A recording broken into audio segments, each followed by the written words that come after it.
ವಿದ್ಯಾರ್ಥಿಗಳೇ, ಎಲ್ರಿಗೂ ಇಂದಿನ ತರಗತಿಗೆ ಸ್ವಾಗತ. ನಾವು ಕಳೆದ ತರಗತಿಯಲ್ಲಿ ಕರ್ನಾಟಕದಲ್ಲಿ ಬ್ರಿಟಿಷ್ ಆಳ್ವಿಕೆಗೆ ಪ್ರತಿರೋಧಗಳು ಈ ಒಂದು ಪಾಠದ ಬಗ್ಗೆ ಅಧ್ಯಯನವನ್ನು ಮಾಡಿದ್ದೆವು. ಈ ಒಂದು ಪಾಠದಲ್ಲಿ ಹೈದರಾಲಿ ಮತ್ತು ಟಿಪ್ಪು ಸುಲ್ತಾನ್, ಆಂಗ್ಲೋ ಮೈಸೂರು ಯುದ್ಧಗಳು ಇವುಗಳ ಬಗ್ಗೆ ಅಧ್ಯಯನವನ್ನು ಮಾಡಿದ್ದೆವು. ಈಗ ಆ ತರಗತಿಯ ಪುನರ್ಮನನವನ್ನು ಮಾಡೋಣ. ಭಾರತದ ಚರಿತ್ರೆಯಲ್ಲಿ 18ನೇ ಶತಮಾನವನ್ನು ರಾಜಕೀಯ ಸಮಸ್ಯೆಗಳ ಶತಮಾನ ಎಂದು ಕರೆಯುತ್ತಾರೆ. ಇದಕ್ಕೆ ಅನೇಕ ಕಾರಣಗಳಿವೆ. 1707ರಲ್ಲಿ ಮೊಘಲ್ ದೊರೆಯಾದಂತಹ ಔರಂಗಜೇಬನು ಮರಣವನ್ನು ಹೊಂದಿದನು. ಇದರಿಂದಾಗಿ ಮೊಘಲರ ರಾಜಕೀಯ ಸಾರ್ವಭೌಮತ್ವ ಕುಗ್ಗಿತು. ಜೊತೆಗೆ ದಕ್ಷಿಣ ಭಾರತದಲ್ಲಿ ಮೊಘಲರ ಹತೋಟಿಯು ತಪ್ಪಿತು. ಎರಡನೆಯದಾಗಿ 1704ರಲ್ಲಿ ಚಿಕ್ಕದೇವರಾಜ ಒಡೆಯರ್ ಇವರು ಮರಣವನ್ನು ಹೊಂದಿದರು. ಇದರಿಂದಾಗಿ ಮೈಸೂರು ರಾಜ್ಯದ ರಾಜಕೀಯ ಬೆಳವಣಿಗೆಯ ಮೇಲೆ ದುಷ್ಪರಿಣಾಮಗಳು ಬೀರಿದವು. ಇವರ ಮರಣದಿಂದಾಗಿ ಉತ್ತರಾಧಿಕಾರತ್ವದ ಸಮಸ್ಯೆ ಕಂಡುಬಂದು ಜೊತೆಗೆ ಆಡಳಿತವೂ ಸಹ ಕುಸಿಯಿತು. ಇನ್ನು ಕರ್ನಾಟಿಕ್ ಪ್ರದೇಶದ ಅಧಿಕಾರಕ್ಕಾಗಿ ಕಿತ್ತಾಟಗಳು ಆರಂಭವಾದವು. ಈ ಎಲ್ಲ ಘಟನೆಗಳಿಂದಾಗಿ ಭಾರತದ ಚರಿತ್ರೆಯಲ್ಲಿ 18ನೇ ಶತಮಾನವನ್ನು ರಾಜಕೀಯ ಸಮಸ್ಯೆಗಳ ಶತಮಾನ ಎಂದು ಕರೆಯುತ್ತಾರೆ. ಜೊತೆಗೆ ಈ ಎಲ್ಲ ಘಟನೆಗಳು ದಕ್ಷಿಣ ಭಾರತದಲ್ಲಿ ಹೈದರಾಲಿಯು ಅಧಿಕಾರಕ್ಕೆ ಬರಲು ಸಹಾಯಕವಾದವು. ಮೊದಲನೇ ಆಂಗ್ಲೋ ಮೈಸೂರು ಯುದ್ಧವು 1767ರಿಂದ 69ರವರೆಗೆ ನಡೆಯಿತು. ಈ ಒಂದು ಯುದ್ಧವು ಮದ್ರಾಸ್ ಒಪ್ಪಂದದಿಂದ ಮುಕ್ತಾಯವಾಯಿತು. ಎರಡನೆಯ ಆಂಗ್ಲೋ ಮೈಸೂರು ಯುದ್ಧವು 1780ರಿಂದ 1784ರವರೆಗೆ ನಡೆಯಿತು. ಈ ಒಂದು ಯುದ್ಧವು ಮಂಗಳೂರು ಒಪ್ಪಂದದ ಮೂಲಕ ಮುಕ್ತಾಯವಾಯಿತು. ಮೂರನೆಯ ಆಂಗ್ಲೋ ಮೈಸೂರು ಯುದ್ಧ, ಈ ಒಂದು ಯುದ್ಧಕ್ಕೆ ಪ್ರಮುಖವಾದಂತಹ ಕಾರಣ ಎಂದರೆ ತಿರುವಾಂಕೂರು ರಾಜನ ಮೇಲೆ ಟಿಪ್ಪು ಸುಲ್ತಾನ್ ದಾಳಿಯನ್ನು ಮಾಡಿದ್ದು. ಈ ಯುದ್ಧವು ಶ್ರೀರಂಗಪಟ್ಟಣ ಒಪ್ಪಂದದಿಂದ ಮುಕ್ತಾಯವಾಯಿತು. ಈ ಒಪ್ಪಂದದ ಮುಖ್ಯಾಂಶಗಳು ಎಂದರೆ ಟಿಪ್ಪು ತನ್ನ ಅರ್ಧ ರಾಜ್ಯವನ್ನು ಬ್ರಿಟಿಷರಿಗೆ ಬಿಟ್ಟುಕೊಡಬೇಕಾಯಿತು. 3 ಕೋಟಿ ರೂಪಾಯಿಗಳನ್ನು ಯುದ್ಧದ ನಷ್ಟವಾಗಿ ಕೊಡಬೇಕಾಯಿತು. ಯುದ್ಧ ನಷ್ಟವನ್ನು ತುಂಬಿಕೊಡುವವರೆಗೂ ತನ್ನ 2 ಮಕ್ಕಳನ್ನು ಒತ್ತೆಯಾಗಿ ಇಡಬೇಕಾಯಿತು. ಇನ್ನು ಯುದ್ಧದ ಸಂದರ್ಭದಲ್ಲಿ ಸೆರೆ ಹಿಡಿಯಲಾಗಿದ್ದಂತಹ ಸೈನಿಕರನ್ನು ಬಿಡುಗಡೆಗೊಳಿಸುವುದು. ಇವೆಲ್ಲವೂ ಸಹಿತ ಶ್ರೀರಂಗಪಟ್ಟಣ ಒಪ್ಪಂದದ ಮುಖ್ಯಾಂಶಗಳು. 4ನೇ ಆಂಗ್ಲೋ ಮೈಸೂರು ಯುದ್ಧವು 1799ರಲ್ಲಿ ನಡೆದು ಈ ಒಂದು ಯುದ್ಧದಲ್ಲಿ ಟಿಪ್ಪು ಸುಲ್ತಾನ್ ಮರಣವನ್ನು ಹೊಂದಿದನು. ಇವನಿಗೆ ಮೈಸೂರಿನ ಹುಲಿ ಎಂಬ ಬಿರುದು ಸಹ ಇತ್ತು. ಇಲ್ಲಿಯವರೆಗೂ ನೀವು ಅಧ್ಯಯನವನ್ನು ಮಾಡಿದ್ದೀರಿ. ಇನ್ನು ಮುಂದುವರೆದು ಈ ಒಂದು ಪಾಠದಲ್ಲಿ ದೊಂಡಿಯವಾಘ್, ಕಿತ್ತೂರಿನ ಬಂಡಾಯ, ಅಮರಸೂಳ್ಯ ಬಂಡಾಯ, ಸುರಪುರ ಬಂಡಾಯ ಮತ್ತು ಹಲಗಲಿ ಬೇಡರ ದಂಗೆ ಇವುಗಳ ಬಗ್ಗೆ ಅಧ್ಯಯನವನ್ನು ಮಾಡೋಣ. ಈಗ ದೊಂಡಿಯವಾಘನ ಬಗ್ಗೆ ಅಧ್ಯಯನವನ್ನು ಮಾಡೋಣ. 1799ರಲ್ಲಿ ನಡೆದಂತಹ 4ನೆಯ ಆಂಗ್ಲೋ ಮೈಸೂರು ಯುದ್ಧದಲ್ಲಿ ಟಿಪ್ಪು ಮರಣವನ್ನು ಹೊಂದಿದನು.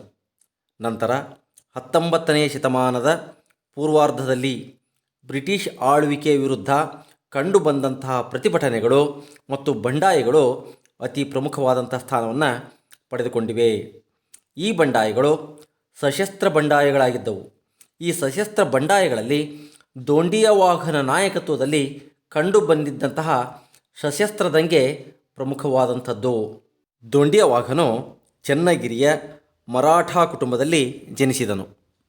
ಅವನ ಶೌರ್ಯ ಪರಾಕ್ರಮಗಳಿಂದ ಜನ ಅವನನ್ನು ವಾಘ್ ಎಂದು ಕರೆಯುತ್ತಿದ್ದರು. ಮರಾಠಿ ಭಾಷೆಯಲ್ಲಿ ವಾಘ್ ಎಂದರೆ ಹುಲಿ. ಕ್ರಿಸ್ತಶಕ 1789ರ ಸುಮಾರಿಗೆ ಮೈಸೂರಿನ ಹೈದರಾಲಿಯ ಸೈನ್ಯದಲ್ಲಿ ಒಬ್ಬ ಅಶ್ವಾರೋಹಿ ಸೈನಿಕನಾಗಿ ಸೇವೆಗೆ ಸೇರಿಕೊಂಡನು. ಕಾಲಾನಂತರದಲ್ಲಿ ಸೇನಾ ನಾಯಕನು ಸಹ ಆದನು. ಆದರೆ ಟಿಪ್ಪು ಸುಲ್ತಾನ್ ಮತ್ತು ದೋಂಡಿಯಾವಾಘನ ಮಧ್ಯೆ ಮನಸ್ತಾಪ ಉಂಟಾಗಿ ದೋಂಡಿಯಾವಾಘನು ಸೆರೆಮನೆಯನ್ನು ಸೇರುವಂತಾಯಿತು. ನಾಲ್ಕನೆಯ ಆಂಗ್ಲೋ ಮೈಸೂರು ಯುದ್ಧದ ಸಮಯದಲ್ಲಿ ಶ್ರೀರಂಗಪಟ್ಟಣದ ಪತನಾನಂತರ ಬ್ರಿಟಿಷರು ಈತನನ್ನು ಸೆರೆಮನೆಯಿಂದ ಬಿಡುಗಡೆಗೊಳಿಸಿದರು. ನಂತರ ಇವನು ಒಂದು ಸೈನ್ಯವನ್ನು ಸಂಘಟಿಸಿ ಸೈನಿಕ ಕಾರ್ಯಾಚರಣೆಗಳನ್ನು ಪ್ರಾರಂಭಿಸಿದನು. ಆದರೆ ಇವನ ಸೈನ್ಯ ದೊಡ್ಡದಾಗಿರಲಿಲ್ಲ. ಇವನ ಸೈನ್ಯದಲ್ಲಿ ಇದ್ದಂಥವರು ಅತೃಪ್ತ ಸೈನಿಕರು, ಅಧಿಕಾರದಿಂದ ಮುಕ್ತಗೊಳಿಸಲ್ಪಟ್ಟಂತಹ ಪಾಳೇಗಾರರು. ಇವರೆಲ್ಲರನ್ನು ಸಂಘಟಿಸಿ ಒಂದು ಸೈನ್ಯವನ್ನು ಸಜ್ಜುಗೊಳಿಸಿ ಬಂಡಾಯದ ಬಾವುಟವನ್ನು ಹಾರಿಸಿದನು. ಶಿವಮೊಗ್ಗ ಮತ್ತು ಬಿದನೂರಿನ ಕೋಟೆಗಳನ್ನು ವಶಪಡಿಸಿಕೊಂಡನು. ಚಿತ್ರದುರ್ಗದ ಕೋಟೆಯನ್ನು ವಶಪಡಿಸಿಕೊಳ್ಳಲು ವಿಫಲ ಪ್ರಯತ್ನವನ್ನು ನಡೆಸಿದನು. ಗವರ್ನರ್ ಜನರಲ್ ಆಗಿದ್ದಂತಹ ಲಾರ್ಡ್ ವೆಲ್ಲಸ್ಲಿ ಇವನ ಬಂಡಾಯವನ್ನು ಹತ್ತಿಕ್ಕಲು ಪ್ರಾರಂಭಿಸಿದನು. ಆಗ ಲಾರ್ಡ್ ವೆಲ್ಲಸ್ಲಿಯು ದೋಂಡಿಯಾವಾಘನ ನಿಯಂತ್ರಣದಲ್ಲಿದ್ದಂತಹ ಶಿವಮೊಗ್ಗ, ಹೊನ್ನಾಳಿ, ಹರಿಹರ ಮುಂತಾದ ಪ್ರದೇಶಗಳ ಮೇಲೆ ದಾಳಿಯನ್ನು ಮಾಡಿದನು. ಆಗ ದೋಂಡಿಯಾವಾಘನು ತನ್ನ ಎಲ್ಲ ನೆಲೆಗಳನ್ನು ಕಳೆದುಕೊಳ್ಳಬೇಕಾಯಿತು. ಬ್ರಿಟಿಷರು ಶಿಕಾರಿಪುರವನ್ನು ಸಹ ವಶಪಡಿಸಿಕೊಂಡರು. ನಂತರ ದೋಂಡಿಯಾವಾಘನು ನಿಜಾಮನ ಹತೋಟಿಯಲ್ಲಿದ್ದಂತಹ ಗುತ್ತಿಯ ಕಡೆಗೆ ತನ್ನ ಪಲಾಯನವನ್ನು ಮಾಡಿದನು. ಆಗ ನಿಜಾಮನು ಗುತ್ತಿಯ ಮೇಲೆಯೂ ಸಹಿತ ದಾಳಿಯನ್ನು ಮಾಡಿದನು. ಆಗ ಅನಿವಾರ್ಯವಾಗಿ ದೋಂಡಿಯಾವಾಘನು ಮರಾಠರ ಪ್ರದೇಶಕ್ಕೆ ಓಡಿ ಹೋಗಬೇಕಾಯಿತು. ಆಗ ಮರಾಠರ ಸೈನ್ಯವು ಅವನನ್ನು ಸೋಲಿಸಿ ದೋಂಡಿಯಾವಾಘನ ಶಸ್ತ್ರಾಸ್ತ್ರಗಳು, ಒಂಟೆ ಮತ್ತು ಆನೆಗಳನ್ನು ವಶಪಡಿಸಿಕೊಂಡರು. ಆದರೂ ಸಹ ಧೃತಿಗೆಡದ ದೋಂಡಿಯಾವಾಘನು ತನ್ನ ಹೋರಾಟವನ್ನು ಮುಂದುವರಿಸಿದನು. ಆಗ ಅನೇಕ ಅತೃಪ್ತ ಪಾಳೇಗಾರರು ದೋಂಡಿಯಾವಾಘನಿಗೆ ಪ್ರೋತ್ಸಾಹವನ್ನು ನೀಡಿದರು. ಮಲಬಾರಿನ ಮಾಯೆಯಲ್ಲಿದ್ದಂತಹ ಫ್ರೆಂಚರು ಇವನಿಗೆ ಸಹಾಯ ಹಸ್ತವನ್ನು ನೀಡಿದರು. ಹರಿಹರ, ಚಿತ್ರದುರ್ಗ, ಶಿಕಾರಿಪುರ, ಸವಣೂರು, ರಾಣಿಬೆನ್ನೂರು, ಕಿತ್ತೂರು ಮತ್ತು ಲೋಂಡಾ ಹೀಗೆ ವಿಶಾಲ ಭೌಗೋಳಿಕ ಪ್ರದೇಶದಲ್ಲಿ ಬ್ರಿಟಿಷರ ಸೈನ್ಯ ಅವನನ್ನು ಹಿಂಬಾಲಿಸಿತು. ಸಿರಹಟ್ಟಿಯನ್ನು ತನ್ನ ಸುಪರ್ದಿಗೆ ತೆಗೆದುಕೊಂಡಂತಹ ಬ್ರಿಟಿಷ್ ಸೈನ್ಯ ದೋಂಡಿಯಾವಾಘನ ಸೈನ್ಯದ ಅನೇಕ ಸೈನಿಕರನ್ನು ಹತ್ಯೆ ಮಾಡಿತು. ಇನ್ನು ದೋಂಡಿಯಾವಾಘನ ಅಂತ್ಯ. ಲಾರ್ಡ್ ವೆಲ್ಲಸ್ಲಿಯು ದೋಂಡಿಯಾವಾಘನ ಅಂತ್ಯವನ್ನು ಮಾಡಲು ಪ್ರಯತ್ನಿಸಿದನು. ದೇಶೀಯ ಸಂಸ್ಥಾನಗಳ ರಾಜರ ಸಹಾಯವನ್ನು ಬ್ರಿಟಿಷರು ಕೋರಿದರು. ಶಿಕಾರಿಪುರದ ಕೋಟೆಯನ್ನು ಪುನಃ ಗೆದ್ದುಕೊಂಡಂತಹ ದೋಂಡಿಯಾವಾಘನ ಸೈನ್ಯವನ್ನು ಬ್ರಿಟಿಷ್ ಸೈನ್ಯ ಚದುರಿಸಿತು. ತುಂಗಭದ್ರಾ ಮತ್ತು ಮಲಪ್ರಭಾ ನದಿಗಳ ನಡುವಿನ ಪ್ರದೇಶದ ವಿಶಾಲ ಭೂಪ್ರದೇಶದಲ್ಲಿ ದೋಂಡಿಯಾವಾಘನ ಸೈನ್ಯ ನಿರ್ಭೀತಿಯಿಂದ ಸಂಚರಿಸುತ್ತಿತ್ತು. ಆಗ ಈ ಸೈನ್ಯವನ್ನು ಸೋಲಿಸಲು ಬ್ರಿಟಿಷರು ಪ್ರಯತ್ನಿಸಿದರು. ಎಲ್ಲ ದಿಕ್ಕುಗಳಿಂದಲೂ ಸಹಿತ ಆತನನ್ನು ಬ್ರಿಟಿಷ್ ಸೈನ್ಯ ಸುತ್ತುವರಿಯಿತು. ರಾಯಚೂರಿನಿಂದ ಹೊರಟ ದೋಂಡಿಯಾವಾಘನನ್ನು ಹಿಂಬಾಲಿಸಲಾಯಿತು. ನಿಜಾಮ ಮತ್ತು ಮರಾಠರ ಸೈನ್ಯದ ನಡುವೆ ಸಿಲುಕಿದ ದೋಂಡಿಯಾವಾಘನ ಸೈನ್ಯದ ಮೇಲೆ ಬ್ರಿಟಿಷರು ಯಾಪಲಪೆರವಿ ಎನ್ನುವಂತಹ ಸ್ಥಳದಲ್ಲಿ ಕಾರ್ಯಾಚರಣೆಯನ್ನು ನಡೆಸಿ ಕೋನಗಲ್ ಎಂಬ ಸ್ಥಳದಲ್ಲಿ ದೋಂಡಿಯಾವಾಘನನ್ನು ಹತ್ಯೆ ಮಾಡಿದರು. ತಮ್ಮ ನಾಯಕನ ಹತ್ಯೆಯ ನಂತರ ಅಳಿದುಳಿದ ಸೈನಿಕರು ಚದುರಿದರು. ಬಂಡುಕೋರರಿಂದ ಅಪಾರ ಪ್ರಮಾಣದ ಮದ್ದುಗುಂಡುಗಳನ್ನು ಮತ್ತು ಶಸ್ತ್ರಾಸ್ತ್ರಗಳನ್ನು ಬ್ರಿಟಿಷರು ವಶಪಡಿಸಿಕೊಂಡರು. ಇನ್ನು ಕಿತ್ತೂರಿನ ಬಂಡಾಯ. ಬ್ರಿಟಿಷರು ತಮ್ಮ ಆಳ್ವಿಕೆಗೆ ವಿರುದ್ಧವಾಗಿದ್ದಂತಹ ಹೈದರಾಲಿ, ಟಿಪ್ಪು ಮತ್ತು ಮರಾಠರನ್ನು ಸಂಪೂರ್ಣವಾಗಿ ಅಡಗಿಸಿದರು. ನಂತರ ತಮ್ಮ ಅಧಿಕಾರದ ಕ್ರೋಢೀಕರಣಕ್ಕಾಗಿ ಕೆಲವು ಕಾನೂನುಗಳನ್ನು ಜಾರಿಗೆ ತಂದರು. ಅವುಗಳಲ್ಲಿ ದತ್ತು ಮಕ್ಕಳಿಗೆ ಹಕ್ಕಿಲ್ಲ ಎನ್ನುವಂಥದ್ದು ಪ್ರಮುಖವಾಗಿತ್ತು. ಈ ಕಾನೂನಿನ ವಿರುದ್ಧ ಸಂಘಟಿಸಲ್ಪಟ್ಟಂಥ ಸಶಸ್ತ್ರ ಬಂಡಾಯಗಳಲ್ಲಿ ಕಿತ್ತೂರಿನ ರಾಣಿ ಚೆನ್ನಮ್ಮನ ಹೋರಾಟ ಹೆಚ್ಚು ಪ್ರಾಮುಖ್ಯತೆಯನ್ನು ಪಡೆದಿದೆ. ಕಿತ್ತೂರು ಬೆಳಗಾವಿ ಮತ್ತು ಧಾರವಾಡ ಜಿಲ್ಲೆಗಳ ನಡುವೆ ಇರುವಂತಹ ಒಂದು ಊರು. ಈ ಕಿತ್ತೂರು ಸಂಸ್ಥಾನದ ಮಲ್ಲಸರ್ಜನ ಮರಣಾನಂತರ ಚೆನ್ನಮ್ಮಳು ಕಿತ್ತೂರಿನ ಆಡಳಿತದ ವ್ಯವಹಾರಗಳಲ್ಲಿ ಹೆಚ್ಚು ಆಸಕ್ತಿಯನ್ನು ವಹಿಸಿದಳು.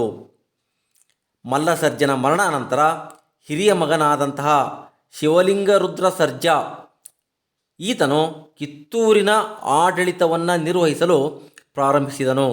ಆದರೆ ಶಿವಲಿಂಗರುದ್ರ ಸರ್ಜನ ದೈಹಿಕ ಪರಿಸ್ಥಿತಿಗಳಿಂದಾಗಿ ಚೆನ್ನಮ್ಮಳು ನಿಜವಾದಂತಹ ಆಡಳಿತಗಾರಳಾಗಿ ಜವಾಬ್ದಾರಿಯನ್ನು ವಹಿಸಿಕೊಳ್ಳಬೇಕಾಯಿತು. ಈ ಮೊದಲು ಶಿವಲಿಂಗರುದ್ರ ಸರ್ಜನು ಮರಾಠರ ಯುದ್ಧದಲ್ಲಿ ಬ್ರಿಟಿಷರಿಗೆ ಸಹಾಯವನ್ನು ನೀಡಿದ್ದನು. ಇದರಿಂದಾಗಿ ಬ್ರಿಟಿಷರು ಈ ಕಿತ್ತೂರು ಸಂಸ್ಥಾನವನ್ನು ವಂಶಪಾರಂಪರ್ಯವಾಗಿ ಆತನಿಗೆ ನೀಡಿದರು. ಇದಕ್ಕೆ ಪ್ರತಿಯಾಗಿ ಪ್ರತಿ ವರ್ಷ ಕಾಣಿಕೆಯನ್ನು ಬ್ರಿಟಿಷರು ಪಡೆದುಕೊಳ್ಳಲು ಆರಂಭಿಸಿದರು. ಈ ಒಪ್ಪಂದ ಥಾಮಸ್ ಮನ್ರೋನ ಕಾಲದವರೆಗೂ ಜಾರಿಗೊಳಿಸಲ್ಪಟ್ಟಿತ್ತು. ಆದ್ದರಿಂದ ಬ್ರಿಟಿಷರು ಕಿತ್ತೂರು ಸಂಸ್ಥಾನವನ್ನು ವಂಶಪಾರಂಪರ್ಯವಾಗಿ ಶಿವಲಿಂಗರುದ್ರ ಸರ್ಜನಿಗೆ ನೀಡಿದರು. ಇದಕ್ಕೆ ಪ್ರತಿಯಾಗಿ ಅವನು ವಾರ್ಷಿಕ ಕಪ್ಪ ಕಾಣಿಕೆಯನ್ನು ಬ್ರಿಟಿಷರಿಗೆ ಕೊಡಬೇಕಾಯಿತು. ಈ ಒಪ್ಪಂದ ಥಾಮಸ್ ಮನ್ರೋನ ಕಾಲದಲ್ಲಿ ಜಾರಿಗೊಳಿಸಲ್ಪಟ್ಟಿತ್ತು. ಶಿವಲಿಂಗರುದ್ರ ಸರ್ಜನ ಮರಣಾನಂತರ ಶಿವಲಿಂಗಪ್ಪ ಎಂಬ ಹುಡುಗನನ್ನು ಕಿತ್ತೂರಿನ ರಾಣಿ ಚೆನ್ನಮ್ಮಳು ದತ್ತು ಪಡೆದುಕೊಂಡು ಆಡಳಿತವನ್ನು ನಿರ್ವಹಿಸಲು ಪ್ರಾರಂಭಿಸಿದಳು. ಆಗ ಧಾರವಾಡದ ಕಲೆಕ್ಟರ್ ಮತ್ತು ಪೊಲಿಟಿಕಲ್ ಏಜೆಂಟನಾಗಿದ್ದಂಥವನು ಥ್ಯಾಕರೆ. ಅವನು ಬಾಂಬೆಯ ಗವರ್ನರನಿಗೆ ಈ ದತ್ತಕದ ವಿಷಯವನ್ನು ತಿಳಿಸಿದನು. ಜೊತೆಗೆ ದತ್ತು ಮಕ್ಕಳಿಗೆ ಹಕ್ಕನ್ನು ನೀಡುವುದನ್ನು ನಿರಾಕರಿಸಿ ಕಿತ್ತೂರಿನ ಆಡಳಿತವನ್ನು ವಶಪಡಿಸಿಕೊಳ್ಳಲು ಪ್ರಯತ್ನಿಸಿದನು. ಕಿತ್ತೂರಿನ ಖಜಾನೆ, ಕೋಟೆ ಕೊತ್ತಲಗಳ ಸುಪರ್ದಿಯನ್ನು ತನ್ನ ವಶಕ್ಕೆ ತೆಗೆದುಕೊಂಡನು. ಚೆನ್ನಮ್ಮ ಥ್ಯಾಕರೆಯ ಈ ಎಲ್ಲ ಪ್ರಯತ್ನಗಳನ್ನು ವಿಫಲಗೊಳಿಸಲು ಯುದ್ಧವನ್ನು ಅನಿವಾರ್ಯವೆಂದು ತಿಳಿದುಕೊಂಡಳು. ಬ್ರಿಟಿಷರು ಸಹ ತಮ್ಮ ಸೈನ್ಯವನ್ನು ಸಿದ್ಧ ಮಾಡಿಕೊಳ್ಳಲು ಆರಂಭಿಸಿದರು. ಕಿತ್ತೂರಿನ ಸೈನ್ಯ ಬ್ರಿಟಿಷ್ ಸೈನ್ಯದ ಮೇಲೆ ದಾಳಿ ಮಾಡಿತು. ಈ ದಾಳಿಯಲ್ಲಿ ಥ್ಯಾಕರೆಯು ಗುಂಡೇಟಿಗೆ ಬಲಿಯಾದನು. ಅನೇಕ ಬ್ರಿಟಿಷ್ ಸೈನಿಕರನ್ನು ಸಹ ಸೆರೆಮನೆಗೆ ದೂಡಲಾಯಿತು. ಕಿತ್ತೂರನ್ನು ವಶಪಡಿಸಿಕೊಳ್ಳಲೇಬೇಕೆಂಬ ದೃಢ ನಿರ್ಧಾರದಿಂದ ಬ್ರಿಟಿಷರು ಮತ್ತಷ್ಟು ಸನ್ನದ್ಧರಾದರು. ಆಗ ಲೆಫ್ಟಿನೆಂಟ್ ಕರ್ನಲ್ ಡೀಕನ ನೇತೃತ್ವದಲ್ಲಿ ಬ್ರಿಟಿಷ್ ಸೈನ್ಯ ಮತ್ತೊಮ್ಮೆ ಕಿತ್ತೂರಿನ ಮೇಲೆ ಮುತ್ತಿಗೆಯನ್ನು ಹಾಕಿತು. ಆಗ ಸೈನಿಕರು ವೀರಾವೇಶದಿಂದ ಹೋರಾಡಿದರು. ಬ್ರಿಟಿಷರ ಸೈನ್ಯದಿಂದ ತಪ್ಪಿಸಿಕೊಂಡಂತಹ ಚೆನ್ನಮ್ಮಳನ್ನು ಸೆರೆ ಹಿಡಿಯಲಾಯಿತು. ಕಿತ್ತೂರು ಬ್ರಿಟಿಷರ ವಶವಾಯಿತು. ಚೆನ್ನಮ್ಮ ಮತ್ತು ಮೊದಲಾದವರನ್ನು ಬೈಲಹೊಂಗಲ ಕೋಟೆ ಸೆರೆಮನೆಯಲ್ಲಿ ಇರಿಸಲಾಯಿತು. ಆಗ ಚೆನ್ನಮ್ಮ ವೀರಮರಣವನ್ನು ಹೊಂದಿದಳು. ಇಂದಿಗೂ ಸಹ ಅವಳು ಕನ್ನಡ ನಾಡಿಗೆ ನೀಡಿದಂತಹ ಕೊಡುಗೆಯಿಂದಾಗಿ ಆದರ್ಶಪ್ರಾಯಳಾಗಿದ್ದಾಳೆ. ಇನ್ನು ಸಂಗೊಳ್ಳಿ ರಾಯಣ್ಣ. ಕಿತ್ತೂರಿನ ಚೆನ್ನಮ್ಮಳೊಂದಿಗೆ ಸಂಗೊಳ್ಳಿ ರಾಯಣ್ಣನ ಹೆಸರು ಅಜರಾಮರ ಮತ್ತು ಆದರ್ಶಪ್ರಾಯವೆನಿಸಿದೆ. ರಾಯಣ್ಣ ವೀರಯೋಧ. ಕಿತ್ತೂರಿನ ಸ್ವಾತಂತ್ರ್ಯಕ್ಕಾಗಿ ಹೋರಾಟ ಮಾಡುವಂಥದ್ದು ತನ್ನ ಆದ್ಯ ಕರ್ತವ್ಯವೆಂದು ಭಾವಿಸಿದ್ದನು. ಈತನ ಮನೆತನದವರು ಪರಂಪರೆಯಿಂದಲೂ ಸೈನಿಕರಾಗಿ ಸೇವೆಯನ್ನು ಸಲ್ಲಿಸಿದ್ದರು. ರಾಯಣ್ಣ ಕಿತ್ತೂರಿನ ಯುದ್ಧದಲ್ಲಿ ಚೆನ್ನಮ್ಮನ ಜೊತೆಯಲ್ಲಿ ಬ್ರಿಟಿಷರ ವಿರುದ್ಧ ಹೋರಾಡಿದ್ದನು. ಯುದ್ಧದಲ್ಲಿ ಸೆರೆಯಾಳಾಗಿ ಬಂಧಿಸಲ್ಪಟ್ಟು ತರುವಾಯ ಬಿಡುಗಡೆಗೊಂಡನು. ಈತನ ಬಗ್ಗೆ ಮೌಖಿಕ ಆಕರಗಳು ದೊರೆತಿವೆ. ಅವನು ಸೈನಿಕರನ್ನು ಸಂಘಟಿಸುತ್ತಾ ಸ್ವಾತಂತ್ರ್ಯದ ಬಗ್ಗೆ ಅಭಿಮಾನವನ್ನು ಬೆಳೆಸಿಕೊಂಡನು. ಭೌಗೋಳಿಕವಾಗಿ ಆಯಕಟ್ಟಿನ ಸ್ಥಳಗಳಲ್ಲಿ ಗುಪ್ತ ಸಭೆಗಳನ್ನು ನಡೆಸುವ ಮೂಲಕ ತನ್ನ ಮುಂದಿನ ಯೋಜನೆಗಳನ್ನು ರೂಪಿಸಿಕೊಂಡನು. ತಕ್ಷಣದ ಅವನ ಉದ್ದೇಶಗಳು ಯಾವುವೆಂದರೆ ಬ್ರಿಟಿಷರ ಆಡಳಿತ ಯಂತ್ರದ ಪ್ರಮುಖ ಅಂಗವಾಗಿದ್ದಂತಹ ತಾಲೂಕು ಕಚೇರಿಗಳು ಮತ್ತು ಖಜಾನೆಗಳನ್ನು ಲೂಟಿ ಮಾಡುವುದು. ಇವನು ಮೊದಲ ಬಾರಿಗೆ ನಂದಗಡ ಮತ್ತು ಖಾನಾಪುರ, ನಂತರ ಸಂಪಗಾವಿ ಈ ಪ್ರದೇಶಗಳ ಮೇಲೆ ತನ್ನ ಕಾರ್ಯಾಚರಣೆಯನ್ನು ನಡೆಸಿದನು. ಆತನ ಸೈನ್ಯ 500ರಷ್ಟಿತ್ತು. ಬ್ರಿಟಿಷ್ ಸೈನ್ಯಕ್ಕೆ ಸಹಾಯವನ್ನು ನೀಡುತ್ತಿದ್ದಂತಹ ಹಳ್ಳಿಗರ ಮೇಲೆ ಇವನು ದಾಳಿಯನ್ನು ಮಾಡಿದನು. ಬ್ರಿಟಿಷರು ರಾಯಣ್ಣನು ರಾಣಿ ಚೆನ್ನಮ್ಮಳ ಕುಮ್ಮಕ್ಕಿನಿಂದ ಸೈನಿಕ ಕಾರ್ಯಾಚರಣೆಗಳನ್ನು ನಡೆಸುತ್ತಿದ್ದಾನೆ ಎಂದು ಭಾವಿಸಿದ್ದರು. ಆದ್ದರಿಂದಾಗಿ ರಾಣಿ ಚೆನ್ನಮ್ಮಳನ್ನು ಬೈಲಹೊಂಗಲದ ಸೆರೆಮನೆಯಿಂದ ಕುಸುಗಲ್ಲಿನ ಸೆರೆಮನೆಗೆ ಸ್ಥಳಾಂತರಿಸಿದರು. ರಾಯಣ್ಣನನ್ನು ಸೆರೆ ಹಿಡಿಯಲು ಬ್ರಿಟಿಷರು ಒಂದು ಸಂಚನ್ನು ರೂಪಿಸಿದರು. ಕಿತ್ತೂರಿನ ಚೆನ್ನಮ್ಮಳನ್ನು ವಿರೋಧಿಸುತ್ತಿದ್ದಂತಹ ದೇಸಾಯಿಗಳನ್ನು ಬ್ರಿಟಿಷರು ಪ್ರಚೋದಿಸಿದರು. ಅಮಲ್ದಾರನಾಗಿದ್ದಂತಹ ಕೃಷ್ಣರಾಯ ಎಂಬುವವನು ಈ ಸಂಚಿಗೆ ಬ್ರಿಟಿಷರೊಂದಿಗೆ ಕೈಜೋಡಿಸಿದನು. ಸಂಚಿಗೆ ಬಲಿಯಾದಂತಹ ರಾಯಣ್ಣನನ್ನು ಇಂಗ್ಲಿಷ್ ಸೈನ್ಯ ಬಂಧಿಸಿ ಧಾರವಾಡಕ್ಕೆ ಅವನನ್ನು ತೆಗೆದುಕೊಂಡು ಬಂದಿತು. ಆತನ ಬಂಧನದ ನಂತರ ಅವನ ಸೈನಿಕರು ಶರಣಾಗತರಾದರು. ಮುಖ್ಯ ಅಪರಾಧಿಯೆಂದು ರಾಯಣ್ಣನನ್ನು ಘೋಷಿಸಿ 1831ರಲ್ಲಿ ನಂದಗಡದಲ್ಲಿ ಅವನನ್ನು ಗಲ್ಲಿಗೇರಿಸಲಾಯಿತು. ಆತನ ಅನೇಕ ಅನುಯಾಯಿಗಳನ್ನು ಜೀವಾವಧಿ ಶಿಕ್ಷೆಗೆ ಗುರಿಪಡಿಸಲಾಯಿತು. ಸಂಗೊಳ್ಳಿ ರಾಯಣ್ಣನ ಜೀವನ ಮತ್ತು ದೇಶಪ್ರೇಮವನ್ನು ಆ ಪ್ರದೇಶದ ಲಾವಣಿ ಪದಗಳು ಇಂದಿಗೂ ಸಹ ಜೀವಂತವಾಗಿರಿಸಿವೆ. ಇನ್ನು ಅಮರಸುಳ್ಯ ಬಂಡಾಯ, ಇದು ಮೂಲತಃ ರೈತ ಬಂಡಾಯ. ಇದರ ಹಿನ್ನೆಲೆಯನ್ನು 1835ರಿಂದ 1837ರ ಅವಧಿಯಲ್ಲಿ ಕರಾವಳಿ ಮತ್ತು ಕೊಡಗು ಪ್ರಾಂತ್ಯಗಳಲ್ಲಿ ಕಂಡುಬಂದಿದ್ದಂತಹ ದಂಗೆಗಳಲ್ಲಿ ಕಾಣಬಹುದಾಗಿದೆ. ಕೊಡಗಿನಲ್ಲಿ ಆಳ್ವಿಕೆಯನ್ನು ನಡೆಸುತ್ತಿದ್ದಂತಹ ಹಾಲೇರಿ ರಾಜವಂಶದ ಚಿಕ್ಕವೀರ ರಾಜೇಂದ್ರನನ್ನು ಬ್ರಿಟಿಷರು 1834ರಲ್ಲಿ ಪದಚ್ಯುತಗೊಳಿಸಿ ಅವನನ್ನು ಬೆಂಗಳೂರಿನ ಮೂಲಕ ವೆಲ್ಲೂರಿಗೆ, ಅಲ್ಲಿಂದ ಮುಂದೆ ಕಾಶಿಗೆ ಸಾಗಿಸಿದರು. ಆತನ ಪದಚ್ಯುತಿ ಕೊಡಗಿನಲ್ಲಿ ರಾಜಕೀಯ ಅಸಮಾಧಾನವನ್ನು ಸೃಷ್ಟಿಸಿತು. ಈ ಜಿಲ್ಲೆಯಲ್ಲಿ ಕೊಡಗಿನಲ್ಲಿ ಸ್ವಾಮಿ ಅಪರಾಂಪರ, ಕಲ್ಯಾಣಸ್ವಾಮಿ ಮತ್ತು ಪುಟ್ಟಬಸಪ್ಪ ಸಶಸ್ತ್ರ ಬಂಡಾಯವನ್ನು ಸಂಘಟಿಸಿದರು. ಇವರು ಮೂವರು ತಾವು ಕೊಡಗಿನ ಪದಚ್ಯುತ ರಾಜನ ವಂಶಸ್ಥರೆಂದು ಹೇಳಿಕೊಂಡರು. ಸ್ವಾಮಿ ಅಪರಾಂಪರ ಬಂಡಾಯದ ಮುಖಂಡನಾದನು. 1835ರಲ್ಲಿ ಅವನನ್ನು ಬ್ರಿಟಿಷರು ಸೆರೆ ಹಿಡಿದು ಬೆಂಗಳೂರಿಗೆ ರವಾನಿಸಿದರು.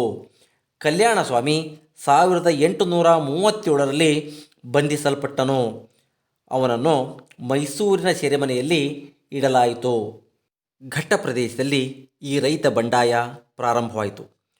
ಪುಟ್ಟಬಸಪ್ಪನು ಬಂಡುಕೋರರನ್ನು ಸಂಘಟಿಸಿ ಜನರನ್ನು ಸಂತೈಸಿದನು. ಬಂಡುಕೋರರ ಸರ್ಕಾರದ ಸ್ಥಾಪನೆಯ ನಂತರ ತಂಬಾಕು ಮತ್ತು ಉಪ್ಪಿನ ಮೇಲಿನ ಸುಂಕವನ್ನು ರದ್ದು ಮಾಡಲಾಗುವುದು ಎಂದು ಘೋಷಿಸಿದನು. ಶ್ರೀಮಂತ ರೈತರು, ಪಾರುಪತ್ಯಗಾರರು, ಭೂ ಹಿಡುವಳಿದಾರರಿಗೆ ಆಶ್ವಾಸನೆಗಳನ್ನು ಸಹಿತ ನೀಡಿದನು. ಬೆಳ್ಳಾರಿಯಲ್ಲಿದ್ದಂತಹ ಸರ್ಕಾರಿ ಕಚೇರಿಯನ್ನು ವಶಪಡಿಸಿಕೊಂಡು ಸರ್ಕಾರಿ ಅಧಿಕಾರಿಗಳನ್ನು ಬಂಧಿಸಿದ್ದು ಬಂಡಾಯದ ಪ್ರಥಮ ಹೆಜ್ಜೆಯಾಗಿದೆ. ಸುಳ್ಯ ಮತ್ತು ಸುಳ್ಯದ ಆಸುಪಾಸಿನಲ್ಲಿ ಸಾಮಾನ್ಯ ಜನರಿಗೆ ಕಿರುಕುಳ ನೀಡುತ್ತಿದ್ದಂತಹ ಒಬ್ಬ ಅಮಲ್ದಾರನನ್ನು ಹತ್ಯೆ ಮಾಡಲಾಯಿತು. ಇದು ಪುಟ್ಟಬಸಪ್ಪನ ಜನಪ್ರಿಯತೆಯನ್ನು ಹೆಚ್ಚಿಸಿತ್ತು. ಇದರಿಂದಾಗಿ ಬಂಡಾಯ ವ್ಯಾಪಕವಾದಂಥ ಪ್ರಚಾರ ಮತ್ತು ಬೆಂಬಲವನ್ನು ಪಡೆದುಕೊಂಡಿತು. ಹೋರಾಟಗಾರರು ಪುತ್ತೂರಿನಲ್ಲಿ ಬ್ರಿಟಿಷ್ ಸೈನ್ಯವನ್ನು ಎದುರಿಸಿದ್ದರು. ಇದರ ಉದ್ದೇಶ ಮಂಗಳೂರನ್ನು ವಶಪಡಿಸಿಕೊಳ್ಳುವುದಾಗಿತ್ತು. ಆದ್ದರಿಂದ ಬ್ರಿಟಿಷರು ಮಂಗಳೂರನ್ನು ರಕ್ಷಿಸುವ ಪ್ರಯತ್ನದಲ್ಲಿ ತಮ್ಮನ್ನು ತಾವು ತೊಡಗಿಸಿಕೊಂಡರು. ಪುತ್ತೂರಿನಿಂದ ಮಂಗಳೂರಿನ ಕಡೆಗೆ ತೆರಳಿದಂತಹ ಅವರು ಪಾಣಿಮಂಗಳೂರು ಮತ್ತು ಬಂಟ್ವಾಳಗಳಲ್ಲಿ ಕಾರ್ಯಾಚರಣೆಯನ್ನು ನಡೆಸಿದರು. ಬಂಟ್ವಾಳದ ಜೈಲು ಮತ್ತು ಖಜಾನೆಗಳು ಲೂಟಿಗೈಯಲ್ಪಟ್ಟವು. ಇದನ್ನು ಹತ್ತಿಕ್ಕಲು ಬ್ರಿಟಿಷರು ಕಣ್ಣಾನೂರು, ತಲ್ಲಿಚೇರಿ ಮತ್ತು ಬಾಂಬೆಯ ಸೈನ್ಯವನ್ನು ಅಪೇಕ್ಷಿಸಿದರು. ಇದನ್ನು ಅರಿತಂತಹ ಪುಟ್ಟಬಸಪ್ಪ ಮತ್ತು ಆತನ ಸಂಗಡಿಗರು ಸುಳ್ಯಕ್ಕೆ ಪಲಾಯನವನ್ನು ಮಾಡಿದರು. ಬ್ರಿಟಿಷ್ ಸೈನ್ಯ ಕೊಡಗಿನಲ್ಲಿ ಸ್ಥಳೀಯರ ಸಹಕಾರದಿಂದ ಆತನನ್ನು ಮತ್ತು ಆತನ ಸಹಚರರನ್ನು ಸೆರೆ ಹಿಡಿದರು. ಸೆರೆ ಸಿಕ್ಕಂತಹ ಪುಟ್ಟಬಸಪ್ಪ, ಲಕ್ಷ್ಮಪ್ಪ, ಬಂಗರಸ, ಕೆದಂಬಾಡಿ ರಾಮಯ್ಯಗೌಡರು ಮತ್ತು ಗುಡ್ಡೆಮನೆ ಅಪ್ಪಯ್ಯರನ್ನು ಗಲ್ಲಿಗೇರಿಸಲಾಯಿತು. ಈ ದಂಗೆ ವಿಫಲವಾದರೂ ಸಮಕಾಲೀನವಾಗಿ ಪ್ರಾಮುಖ್ಯತೆಯನ್ನು ಹೊಂದಿತ್ತು ಮತ್ತು ಅದು ಬ್ರಿಟಿಷ್ ವಿರೋಧಿಯಾಗಿತ್ತು ಎಂದು ಹೇಳಬಹುದು. ಸುರಪುರದ ಬಂಡಾಯ. ಸುರಪುರ ಈಗಿನ ಯಾದಗಿರಿ ಜಿಲ್ಲಾ ಕೇಂದ್ರದಿಂದ ಸುಮಾರು 50 ಕಿಲೋಮೀಟರ್ ದೂರದಲ್ಲಿದೆ. ಮೊಘಲರ ಚಕ್ರವರ್ತಿಯಾಗಿದ್ದಂತಹ ಔರಂಗಜೇಬನ ಕಾಲದಿಂದಲೂ ಇದು ಪ್ರಾಮುಖ್ಯತೆಯನ್ನು ಪಡೆದುಕೊಂಡಿತ್ತು. ನಿಜಾಮ ಮತ್ತು ಮರಾಠರ ಪೇಶ್ವೆಗಳ ಕಾಲದಲ್ಲಿ ಇದು ಒಂದು ಸಾಮಂತ ರಾಜ್ಯವಾಗಿ ಪರಿಣಮಿಸಿತು. ನಂತರದ ದಿನಗಳಲ್ಲಿ ಭೌಗೋಳಿಕ ಪ್ರದೇಶಗಳ ಮೇಲಿನ ಹತೋಟಿಯು ಕುಸಿದು ಕೇವಲ ಸೀಮಿತ ಭೌಗೋಳಿಕ ಪ್ರದೇಶದ ಮೇಲೆ ತನ್ನ ರಾಜಕೀಯ ಸ್ವಾಮ್ಯವನ್ನು ಇದು ಪಡೆದುಕೊಂಡಿತು. ವೆಂಕಟಪ್ಪ ನಾಯಕನ ಕಾಲದಲ್ಲಿ ಸುರಪುರ ಬ್ರಿಟಿಷ್ ವಿರೋಧಿ ಬಂಡಾಯದ ಕಿಚ್ಚನ್ನು ಗಳಿಸಿಕೊಂಡಿತು.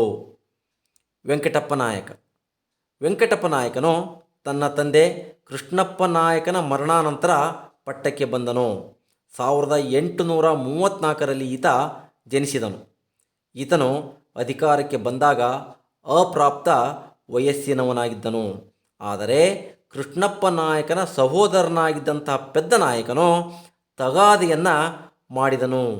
ಇದರಿಂದಾಗಿ ಸುರಪುರದ ಆಂತರಿಕ ರಾಜಕೀಯ ಚಟುವಟಿಕೆಗಳು ಕ್ಷೋಭೆಗೊಂಡವು.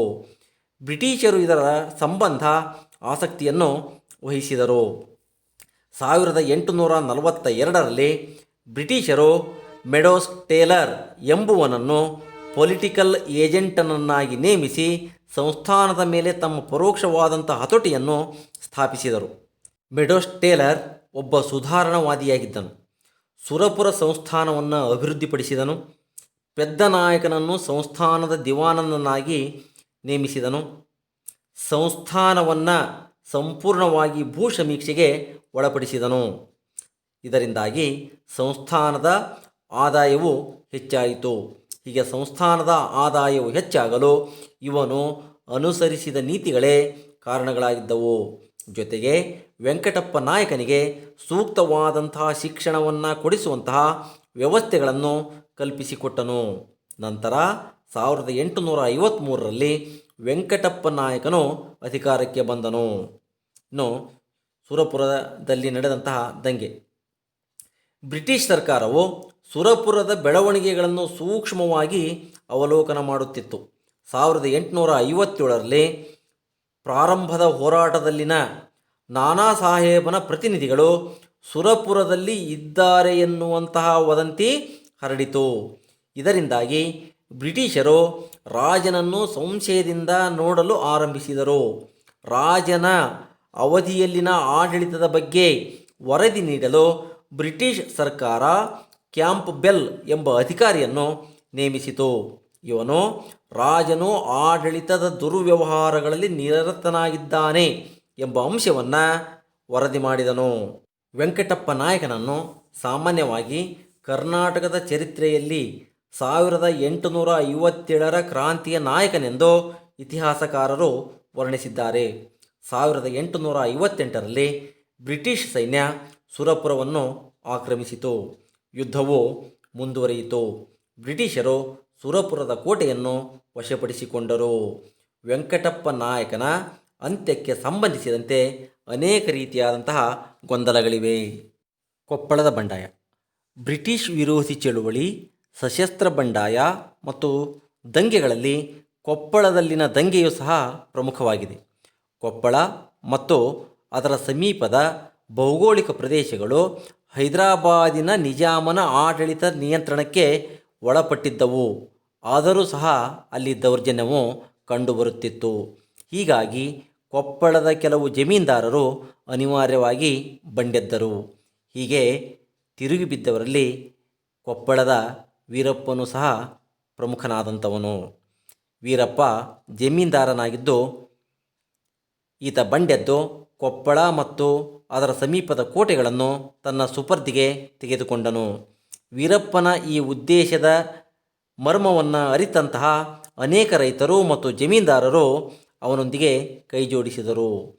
ನಿಜಾಮರೊಂದಿಗೆ ಸಂಪರ್ಕವನ್ನು ಸಾಧಿಸಿದ ಬ್ರಿಟಿಷರು ವೀರಪ್ಪನ ನೇತೃತ್ವದಲ್ಲಿ ಬಂಡಾಯವನ್ನು ಸೆದೆಬಡಿಯಲು ಸೈನ್ಯವನ್ನು ನಿಯೋಜಿಸಿದರು. ಕಡಿಮೆ ಸೈನಿಕರ ಬೆಂಬಲವನ್ನು ಹೊಂದಿದ್ದಂತಹ ವೀರಪ್ಪ ಸತತವಾಗಿ ಹೋರಾಟವನ್ನು ನಡೆಸಿ ಮರಣವನ್ನು ಹೊಂದಿದನು. ನಂತರ ಬ್ರಿಟಿಷರು ಕೊಪ್ಪಳದ ಕೋಟೆಯನ್ನು ವಶಪಡಿಸಿಕೊಂಡರು. ಈ ದಂಗೆಯ ಪ್ರಭಾವ ಅಲ್ಪಾವಧಿಯದಾಗಿದ್ದರೂ ಅದಕ್ಕೆ ನಾಯಕತ್ವವನ್ನು ನೀಡಿದಂತಹ ವೀರಪ್ಪ ಒಬ್ಬ ಸಮರ್ಥ ಸಶಸ್ತ್ರ ಹೋರಾಟಗಾರನೇ ಆಗಿದ್ದನು.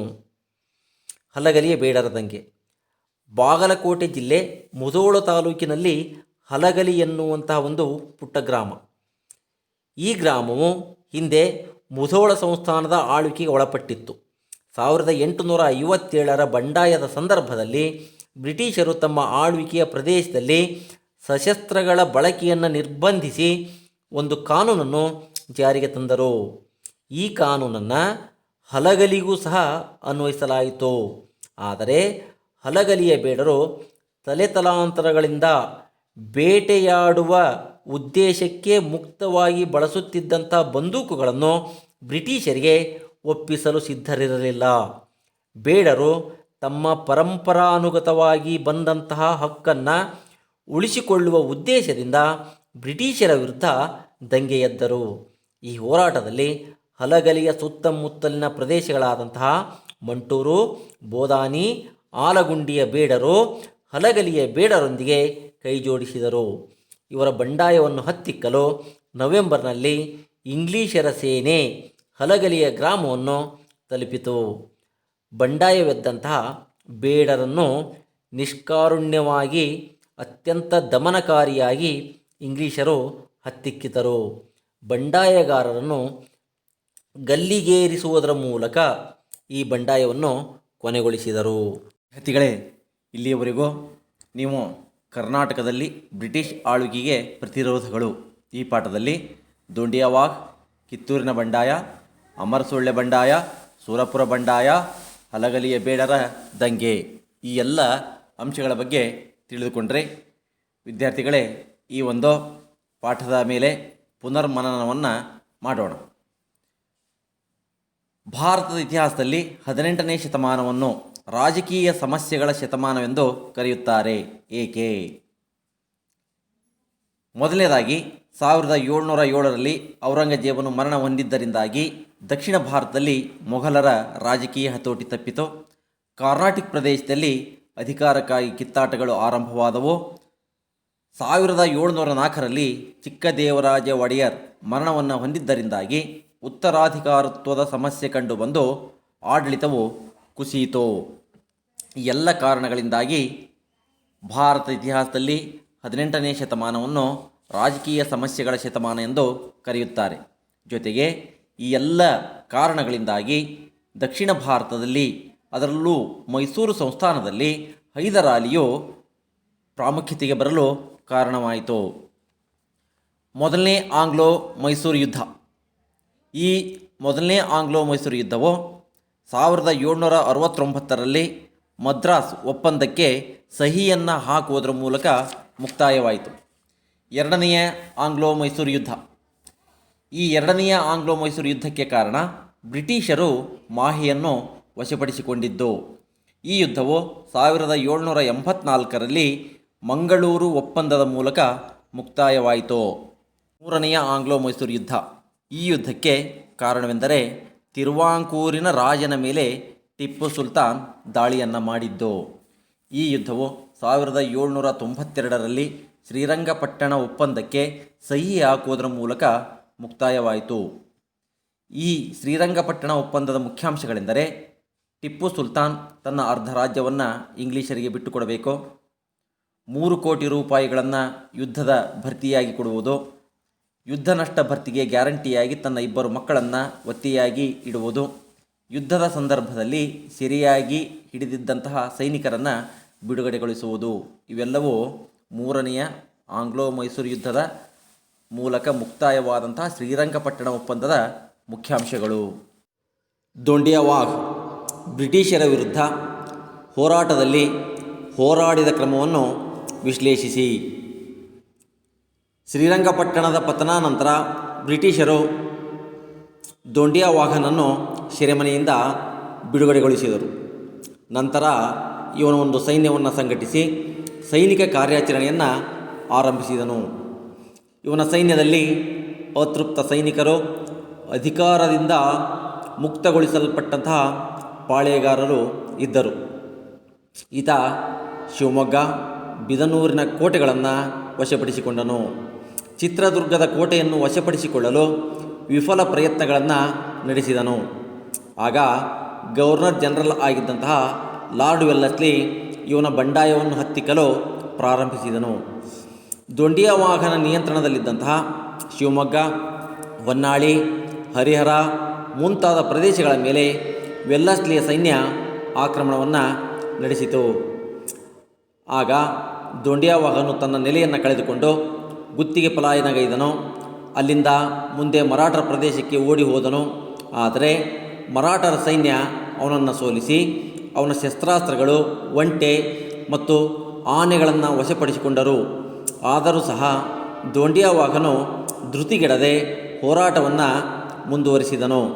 ಆ ಸಂದರ್ಭದಲ್ಲಿ ವಾಘನಿಗೆ ಅತೃಪ್ತ ಪಾಳೆಯಗಾರರು ಪ್ರೋತ್ಸಾಹವನ್ನು ನೀಡಿದರು ಮತ್ತು ಮಲಬಾರಿನ ಮಾಹೆಯಲ್ಲಿದ್ದಂತಹ ಫ್ರೆಂಚರು ಸಹ ಆತನಿಗೆ ಸಹಾಯವನ್ನು ನೀಡಿದರು.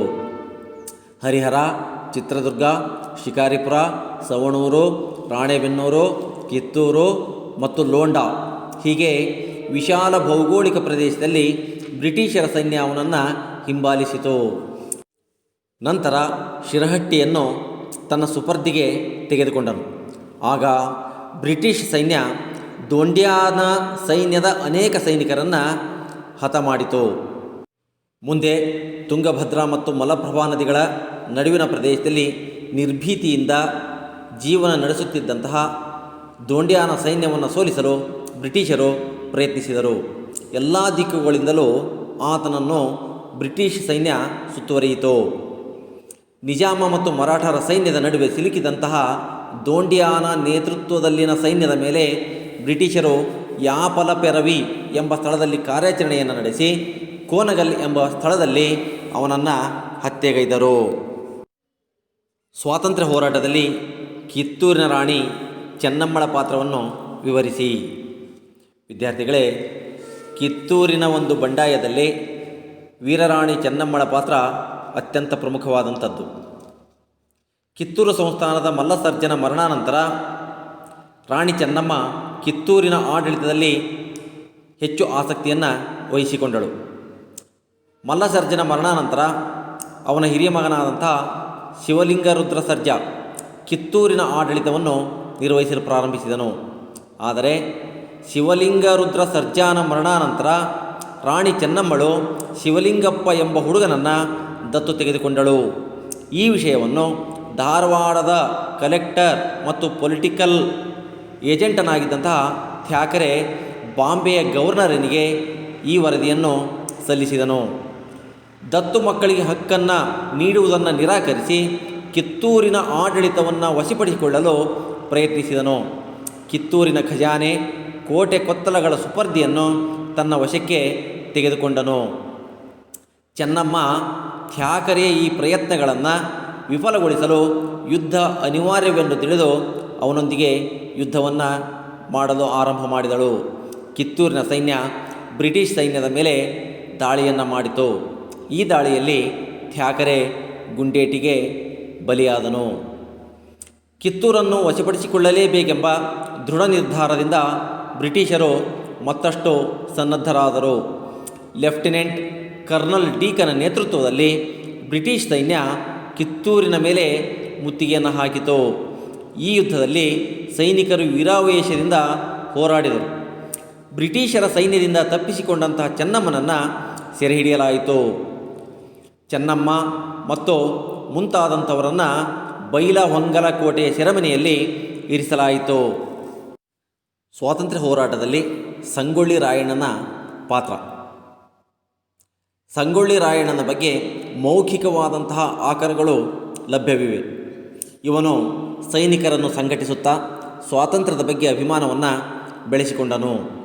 ಭೌಗೋಳಿಕವಾಗಿ ಆಯಕಟ್ಟಿನ ಸ್ಥಳಗಳಲ್ಲಿ ಗುಪ್ತ ಸಭೆಗಳನ್ನು ನಡೆಸುವುದರ ಮೂಲಕ ಮುಂದಿನ ಯೋಜನೆಗಳನ್ನು ರೂಪಿಸಿಕೊಂಡನು. ಇವನ ಹೋರಾಟದ ಮುಖ್ಯ ಉದ್ದೇಶಗಳೆಂದರೆ ಬ್ರಿಟಿಷರ ಆಡಳಿತದ ಯಂತ್ರದ ಪ್ರಮುಖ ಅಂಗವಾಗಿದ್ದಂತಹ ತಾಲೂಕು ಕಚೇರಿಗಳು ಮತ್ತು ಖಜಾನೆಗಳನ್ನು ಲೂಟಿ ಮಾಡುವುದು. ಮೊದಲು ಈತ ನಂದಗಡ, ಖಾನಾಪುರ, ಸಂಪಗಾವಿ ಈ ಸ್ಥಳಗಳ ಮೇಲೆ ಕಾರ್ಯಾಚರಣೆಯನ್ನು ಮಾಡಿದನು. ಬ್ರಿಟಿಷರ ಸೈನ್ಯಕ್ಕೆ ಸಹಾಯವನ್ನು ನೀಡುತ್ತಿದ್ದಂತಹ ಹಳ್ಳಿಗರ ಮೇಲೆ ದಾಳಿಯನ್ನು ಮಾಡಿದನು. ಬ್ರಿಟಿಷರು ರಾಯಣ್ಣನು ರಾಣಿ ಚೆನ್ನಮ್ಮಳ ಕುಮ್ಮಕ್ಕಿನಿಂದ ಸೈನಿಕ ಕಾರ್ಯಾಚರಣೆಯನ್ನು ನಡೆಸುತ್ತಿದ್ದಾನೆ ಎಂದು ತಿಳಿದು ಚೆನ್ನಮ್ಮಳನ್ನು ಬೈಲಹೊಂಗಲದಿಂದ ಕುಸುಗಲ್ಲಿನ ಸೆರೆಮನೆಗೆ ಸ್ಥಳಾಂತರಿಸಿದರು. ಇಂತಹ ಸಂದರ್ಭದಲ್ಲಿ ರಾಯಣ್ಣನನ್ನು ಸೆರೆ ಹಿಡಿಯಲು ಬ್ರಿಟಿಷರು ಸಂಚನ್ನು ರೂಪಿಸಿದರು. ಅಮಲ್ದಾರನಾಗಿದ್ದಂತಹ ಕೃಷ್ಣರಾಯ ಎಂಬುವವನು ಈ ಸಂಚಿಗೆ ಕೈಜೋಡಿಸಿದನು. ಈ ಸಂಚಿಗೆ ಬಲಿಯಾದಂತಹ ರಾಯಣ್ಣನನ್ನು ಇಂಗ್ಲೀಷ್ ಸೈನ್ಯ ಬಂಧಿಸಿ ಧಾರವಾಡಕ್ಕೆ ತಂದಿತು.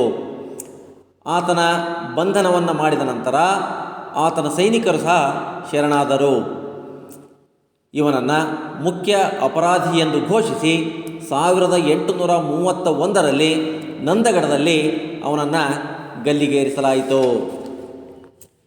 ಇನ್ನು ಸ್ವಾತಂತ್ರ್ಯ ಹೋರಾಟದಲ್ಲಿ ಹಲಗಲಿಯ ಬೇಡರ ದಂಗೆಯ ಪ್ರಾಮುಖ್ಯತೆಯನ್ನು ಕುರಿತು ತಿಳಿಸಿ. 1857ರ ಬಂಡಾಯದ ಸಂದರ್ಭದಲ್ಲಿ ಇಂಗ್ಲೀಷರು ತಮ್ಮ ಆಳ್ವಿಕೆಯ ಪ್ರದೇಶದಲ್ಲಿ ಶಸ್ತ್ರಾಸ್ತ್ರಗಳ ಬಳಕೆಯನ್ನು ನಿರ್ಬಂಧಿಸಿ ಕಾನೂನನ್ನು ಜಾರಿಗೆ ತಂದರು. ಇದನ್ನು ಹಲಗಲಿಗೂ ಸಹ ಅನ್ವಯಿಸಲಾಯಿತು. ಹಲಗಲಿಯ ಬೇಡರು ತಲೆತಲಾಂತರಗಳಿಂದ ಬೇಟೆಯಾಡುವ ಉದ್ದೇಶಕ್ಕೆ ಬಂದೂಕುಗಳನ್ನು ಮುಕ್ತವಾಗಿ ಬಳಸುತ್ತಿದ್ದರು. ಆದರೆ ಈ ಶಸ್ತ್ರಾಸ್ತ್ರಗಳನ್ನು ಬ್ರಿಟಿಷರಿಗೆ ಒಪ್ಪಿಸಲು ಬೇಡರು ಸಿದ್ಧರಿರಲಿಲ್ಲ. ಬೇಡರು ತಮ್ಮ ಪರಂಪರಾನುಗತವಾಗಿ ಬಂದಂತಹ ಹಕ್ಕನ್ನು ಉಳಿಸಿಕೊಳ್ಳುವ ಉದ್ದೇಶದಿಂದ ಬ್ರಿಟಿಷರ ವಿರುದ್ಧ ಸಿಡಿದೆದ್ದರು. ಈ ಹೋರಾಟದಲ್ಲಿ ಹಲಗಲಿಯ ಸುತ್ತಮುತ್ತಲಿನ ಪ್ರದೇಶಗಳಾದ ಮಂಟೂರು, ಬೋದಾನಿ, ಆಲಗುಂಡಿಯ ಬೇಡರು ಹಲಗಲಿಯ ಬೇಡರೊಂದಿಗೆ ಸೇರಿಕೊಂಡರು. ಇವರ ಬಂಡಾಯವನ್ನು ಹತ್ತಿಕ್ಕಲು ನವೆಂಬರ್ನಲ್ಲಿ ಇಂಗ್ಲೀಷರ ಸೇನೆ ಹಲಗಲಿಯ ಗ್ರಾಮವನ್ನು ತಲುಪಿತು. ಬಂಡಾಯವಿದ್ದಂತಹ ಬೇಡರನ್ನು ನಿಷ್ಕಾರುಣ್ಯವಾಗಿ ದಮನಕಾರಿಯಾಗಿ ಇಂಗ್ಲೀಷರು ಹತ್ತಿಕ್ಕಿದರು. ವಿದ್ಯಾರ್ಥಿಗಳೇ, ಇಲ್ಲಿಯವರೆಗೂ ಕರ್ನಾಟಕದಲ್ಲಿ ಬ್ರಿಟಿಷ್ ಆಳ್ವಿಕೆಗೆ ಪ್ರತಿರೋಧಗಳು ಈ ಪಾಠದ ಬಗ್ಗೆ ಅಧ್ಯಯನವನ್ನು ಮಾಡಿದ್ರಿ. ಈಗ ನಿಮಗೆ ಗೃಹಪಾಠವನ್ನು ನೀಡುತ್ತೇನೆ. ಮೊದಲನೇದಾಗಿ ಈ ವಾಕ್ಯಗಳಲ್ಲಿ ಖಾಲಿ ಬಿಟ್ಟ ಸ್ಥಳಗಳನ್ನು ಸೂಕ್ತ ಪದಗಳಿಂದ ಭರ್ತಿ ಮಾಡಿ. ಮೊದಲನೆಯ ಆಂಗ್ಲೋ ಮೈಸೂರು ಯುದ್ಧ ಡ್ಯಾಶ್ ಮತ್ತು ಡ್ಯಾಶರ ನಡುವೆ ನಡೆಯಿತು. ಎರಡನೆಯ ಆಂಗ್ಲೋ ಮೈಸೂರು ಯುದ್ಧವು ಡ್ಯಾಶ್ ಒಪ್ಪಂದದಿಂದ ಕೊನೆಗೊಂಡಿತು. ಕಿತ್ತೂರು ರಾಣಿ ಚೆನ್ನಮ್ಮ ಡ್ಯಾಶ್ ಎಂಬ ಹುಡುಗನನ್ನು ದತ್ತು ಪಡೆದಿದ್ದಳು. ಕಿತ್ತೂರು ಚೆನ್ನಮ್ಮನ ಸಂಸ್ಥಾನದ ರಾಯಣ್ಣನ ಊರು ಡ್ಯಾಶ್. ಸುರಪುರ ಈಗಿನ ಡ್ಯಾಶ್ ಜಿಲ್ಲೆಯಲ್ಲಿದೆ. ಈಗ ಈ ಕೆಳಗಿನ ಪ್ರಶ್ನೆಗಳಿಗೆ ಉತ್ತರಿಸಿ. ಹೈದರಾಲಿಯು ಹೇಗೆ ಅಧಿಕಾರಕ್ಕೆ ಬಂದನು? ಎರಡನೆಯ ಆಂಗ್ಲೋ ಮೈಸೂರು ಯುದ್ಧದಿಂದ ಉಂಟಾದಂತಹ ಪರಿಣಾಮಗಳು ಯಾವುವು? ಶ್ರೀರಂಗಪಟ್ಟಣ ಒಪ್ಪಂದದ ಷರತ್ತುಗಳು ಯಾವುವು? ನಾಲ್ಕನೆಯ ಆಂಗ್ಲೋ ಮೈಸೂರು ಯುದ್ಧವು ಬ್ರಿಟಿಷರನ್ನು ಮೈಸೂರು ಪ್ರಾಂತ್ಯದಲ್ಲಿ ಭದ್ರಗೊಳಿಸಿತು. ವಿಮರ್ಶಿಸಿ. ದೋಂಡಿಯಾವಾಗ್ ಬ್ರಿಟಿಷರ ವಿರುದ್ಧ ಹೋರಾಟದಲ್ಲಿ ಹೋರಾಡಿದ ಕ್ರಮವನ್ನು ವಿಶ್ಲೇಷಿಸಿ. ಸಂಗೊಳ್ಳಿ ರಾಯಣ್ಣನು ಸ್ವಾತಂತ್ರ್ಯ ಹೋರಾಟದಲ್ಲಿ ಹೋರಾಡಿದ ಕ್ರಮವನ್ನು ವಿವರಿಸಿ. ಸ್ವಾತಂತ್ರ್ಯ ಹೋರಾಟದಲ್ಲಿ ಕೊಡಗಿನ ಪ್ರಾಂತ್ಯದಿಂದ ಪುಟ್ಟಬಸಪ್ಪನ ಪಾತ್ರವನ್ನು ವಿವರಿಸಿ. ಸುರಪುರದ ದಂಗೆಯನ್ನು ಸಂಕ್ಷಿಪ್ತವಾಗಿ ವಿವರಿಸಿ. ಈ ಎಲ್ಲ ಪ್ರಶ್ನೆಗಳಿಗೆ ಉತ್ತರಗಳನ್ನು ಬರೆದುಕೊಂಡು ನಂತರ ನಿಮ್ಮ ಶಿಕ್ಷಕರಿಗೆ ತೋರಿಸಿ. ಚಟುವಟಿಕೆ: ಸಂಗೊಳ್ಳಿ ರಾಯಣ್ಣನ ಕುರಿತಾದ ಪುಸ್ತಕಗಳನ್ನು ಓದಿರಿ. ಕಿತ್ತೂರು ಚೆನ್ನಮ್ಮಳ ಕುರಿತಾಗಿ ಹೆಚ್ಚಿನ ಮಾಹಿತಿಗಳನ್ನು ಸಂಗ್ರಹಿಸಿ. ಎಲ್ರಿಗೂ ಧನ್ಯವಾದಗಳು.